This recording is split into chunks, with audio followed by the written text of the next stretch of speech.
Ok, ok. Vocês pediram e vale analisar bebê reborn e a saúde emocional. Gente, tá essa polêmica, todo mundo falando agora, né? Não sai mais da mídia.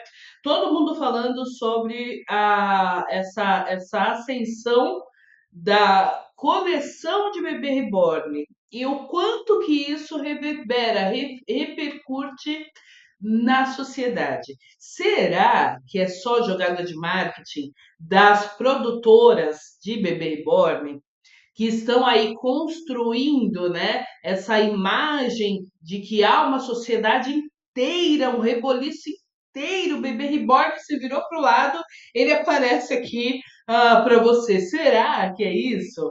Ou será que realmente a sociedade está ficando adoecida e uma leva de pessoas numa catarse coletiva, num adoecimento coletivo, está aí tendo esse surto de bebê reborn, de não reconhecimento com a realidade, de querer dispersar da realidade?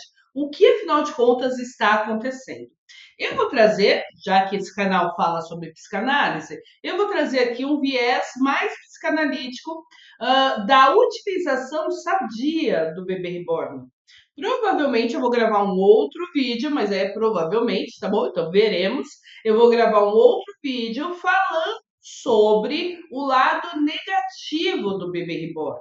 O quando esse bebê reborn efetivamente se torna uma doença emocional, mental, e quando que deve se acender o alerta de risco para essa pessoa que está vivendo aí em função desse bebê reborn.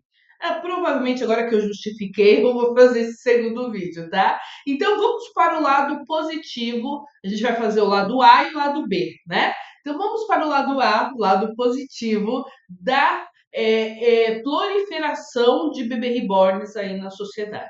Bom, nós, seres humanos, temos necessidades subjetivas de pertencimento e de acolhimento. Então, existe uma parcela da sociedade, existem algumas pessoas que passam por alguns determinados processos. Levando para esse viés subjetivo da questão, essa criação de bebê reborns, essa movimentação desse mercado do bebê reborn, deixa eu vir mais para cá, essa movimentação de criação do bebê reborn, ela faz justamente com que a gente comece a observar o quanto que é interessante quando a gente desloca as nossas ansiedades para um ser, um objeto. E aí a gente começa a fazer coleções. Então você conhece pessoas que já colecionaram carrinhos, que colecionam Barbies, que colecionam cartões de telefone, né? A minha mãe mesmo colecionava cartões de telefone, quem é mais jovem nem vai lembrar, os orelhões tinham cartões, existiam orelhões, que você ligava para outra pessoa, porque ter telefone era muito caro, e aí as pessoas usavam orelhões e para ligar para outra pessoa você tinha cartões. Houve uma época em que eles faziam cartões decorados. Então essas pessoas faziam coleções de cartões, coleções de moedas. Então existe aí um mercado, existe aí uma necessidade subjetiva de ociosidade, de distração cerebral.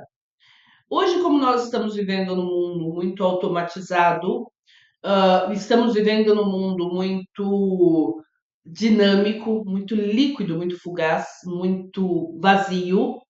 Há uma necessidade de algumas pessoas de terem algo para chamar de seu e de deslocar sentimento mesmo naquele objeto ou naquela situação. A gente pode fazer um paralelo, por exemplo, com essas questões das pinturas, né? Tem agora aqueles livros de pintura, que nem é tão recente, mas cada vez parece que se renovam. E esses livros de pintura, a pessoa vai lá e fica pintando por horas e horas. tem as pessoas que fazem o crochê. São formas de você levar calma para o seu cérebro. São formas sadias de você levar distração para o seu cérebro, de você levar o tal do ócio para o seu cérebro, porque nós estamos vivendo num movimento de hiperprodutividade e essa hiperprodutividade não é saudável para o nosso corpo, para a nossa mente. Porque apesar da gente acreditar que nós temos um HD aqui no cérebro, e realmente, né, o quanto que o nosso cérebro é viável e o quanto de possibilidades existem cerebrais, ainda a ciência não conseguiu identificar totalmente, né, configurar, identificar efetivamente totalmente a potencialidade do nosso cérebro. A gente só sabe que a gente meio que não tem muito limite, né, de imaginação, de criação, de elaboração. A gente sabe que não tem muito limite, mas será que não tem mesmo ou é porque a gente ainda não alcançou o limite máximo? Isso a gente não sabe, provavelmente ainda vai demorar muito tempo para a gente descobrir. Talvez agora com a integração da IA, da inteligência artificial, talvez a gente consiga se aproximar disso. Fechando parênteses, essa necessidade, então, quando a gente pensa no bebê reborn, a gente vai levar para esse lado, tá? Da necessidade de você ter um hobby. Então, o bebê reborn se tornou um hobby. Que legal. Assim como colecionar os cartões de telefone, colecionar moedas específicas, colecionar figurinhas, né? Na época da Copa do Mundo, por exemplo, tem figurinhas, tem gente que tem os álbuns de todas as Copas, desde quando criou-se os álbuns de figurinhas. E tá tudo bem, ninguém questiona. O problema aqui e aí eu vou aprofundar mais no lado B desse vídeo, então aguarde que vai chegar o lado B. Mas o problema aqui está quando você esquece de viver, esquece de você, esquece dos seus reais, né? Dos seus familiares, dos seus amigos, do seu trabalho. O problema aqui está quando você se esquece que há o mundo lá fora. Então, esse é o problema. Mas, como a gente vai falar do problema no outro vídeo, vamos tratar aqui da solução. E a solução é isso: você tem uma válvula de escape no bebê reborn, você está ali cuidando de um objeto que é inanimado e você tem consciência disso, né? Você sabe que ele é inanimado, você sabe que é uma brincadeira e você sabe que é só para desopilar, né? Para relaxar. Assim como você assiste uma série, assim como você coleciona, vai fazer aqueles desenhinhos nos livrinhos, né, que tem agora, de pintura terapia, de crochê terapia, tudo é terapia. Você vai ver ali o seu ócio cuidando de um objeto que é inanimado. Beleza. Uma segunda forma de utilização do bebê reborn para a sua saúde emocional, que também é muito relevante, é quando, por exemplo, uma mãe, uma família aguardou muito uma criança e aí ele passa por aquele processo de luto porque a criança faleceu e aí ela não teve a chance de ter aquele bebê. Então, alguns psicólogos, psicanalistas, psiquiatras até, compreendem que é importante esse vazio, esse buraco. Ele é insustentável, insuportável para aquela mãe, para aquele pai, para aquela família, naquele momento, porque veja, o luto. Eu tenho aqui um vídeo sobre o luto, as fases do luto, que eu falo sobre ruptura, né? E o processo que o Mark S lá tá sofrendo do luto e tudo mais. Então, o luto tem processos, né? Tem etapas, tá bom? Para ser vivido. Então, vai lá assistir aquele vídeo. Eu vou até colocar aqui no card para você, provavelmente desse lado. Vai lá assistir esse vídeo que fala sobre as fases do luto depois, para você poder identificar e complementar esse aqui. Então, existe sim uma uma orientação terapêutica para que neste primeiro momento em que a pessoa realmente está na negação total do luto, na negação total do fato, ela o bebê reborn vai suprir, vai cumprir essa etapa de guardar aquele lugar ali naquele instante. E aí é assim, ela precisa desse movimento de pegar o bebê, de trocar o bebê, mas é temporário, tem data de validade, sabe? E lógico, cada um tem a sua internalização, sua subjetividade, sua forma de sentir, de reagir, normal. Mas é interessante que você saiba que pode ser usado nesse momento também, nessa circunstância, nessa situação também, né? E então, durante um período de tempo, aquele bebê reborn substitui aquela criança, com muitas aspas, né? Substitui aquela criança para ter esse cuidado, para ter esse é, autocuidado em relação a essa primeira etapa, que é a negação do luto, que é a raiva, né? Que é a descrença, não, isso não aconteceu comigo, não, meu bebê vai para casa comigo, enfim. Então, há esse primeiro momento em que a pessoa desloca aquele sentimento negativo que ela não está conseguindo lidar, ela desloca para um bebê inanimado, mais uma vez, eu repito, que está ali para suprir esse espaço. E um terceiro movimento também, que é o mais interessante, a gente está vivendo um momento muito sugêneres, né?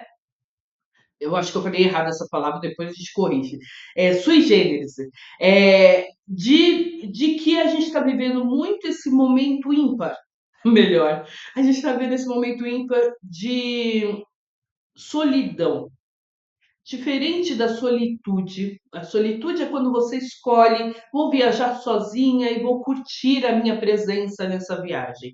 Isso é solitude. Vou ir jantar sozinha porque quero me curtir hoje. Isso é solitude. Você sente prazer de você mesmo ali com você, naqueles momentos com você. Vai se reconhecendo, ouvindo os seus silêncios, sentindo os momentos com você, percebendo como você se vê sem ninguém. São seus gostos efetivos sem que ninguém esteja ali com você. Isso é solitude. Se você quiser que eu aprofunde mais sobre solidão, a diferença, né, entre solidão e solitude, me pede aqui nos comentários que a gente faz um vídeo sobre isso. Agora, existe a outra questão que é da solidão. E nesse abismo solitário em que a pessoa está se encontrando, ela encontra nos grupos de bebê reborn, de colecionadores de bebê reborn, de mães de bebê reborn, ela encontra ali um local para chamar de seu, um grupo para chamar de seu. E ali ela consegue ser ela, com todas essas, né, o que a sociedade comum fala de loucura, com todas as loucuras que ela tem, devaneios que ela tem de estar ali criando um objeto inanimado, tá querendo levar para o médico, quer fazer a partilha dos alimentos, processar, ela consegue encontrar um lugar para chamar de seu. E ela tem essas reuniões de pessoas que pensam como ela, que interagem junto com ela, e é muito saudável, é muito salutar quando você tem um lugar em que você se sente integrado, em que você pertence, em que você pode existir ali naquele lugar com a sua inteireza. Então, sejam os colecionadores de reborn que se encontram como colecionadores de reborn, sejam as mães de reborn, veja que são diferentes, que se encontram como mães de reborn, ali você tem um grupo para chamar de seu. E esse grupo é muito saudável, porque são interações, são trocas, são formas, são encontros que você tem que você não teria, que você não vê mais espaço lá fora, e que você não consegue ter outros lugares para ir, para compartilhar, para falar. Esse é o lado A dessa mania, né, desse reboliço dos bebê reborns. Agora eu vou gravar um outro vídeo falando sobre o lado B, então você aguarda aqui no canal, se inscreve no canal para você não perder nenhum vídeo. Curte esse vídeo para chegar para mais mamães reborns por aí. E já deixa o seu comentário sobre qual tema você quer que eu converse e como que esse movimento do bebê reborn chegou para você. Reverbera comigo, eu te espero no próximo. E se você é mãe de bebê reborn, me conta aqui, deixa eu saber se eu cheguei perto do que é o bebê reborn para você, tá bom? Beijo, tchau.